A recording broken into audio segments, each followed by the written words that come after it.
ஒரு சாதாரண travel agency இந்தியாவையே ஆட்டிப்படைக்கும் indigo விமான சேவையாக மாறியதன் பின்னணியில் அதன் நிறுவனர் ராகுல் பாட்டியாவுக்கு முக்கிய பங்குள்ளது.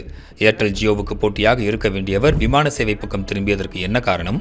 டெல்லியில் பிறந்த ராகுல் பாட்டியா கனடாவில் உள்ள வாட்டர்லூ பல்கலைக்கழகத்தில் எலக்ட்ரிக்கல் இன்ஜினியரிங் பட்டப்படிப்பு முடித்தவர். படித்த பின் ஏர்டெல்லை போல டெலிகாம் நிறுவனம் தொடங்கும் ஆர்வத்தோடு 1984இல் இந்தியா வந்தவருக்கு அரசின் ஒழுங்குமுறை ஒப்புதல் கிடைக்கவில்லை. இதனால் தந்தை கபில் பாட்டியா நடத்திய டிராவல் ஏஜென்சியில் இணைந்தார்.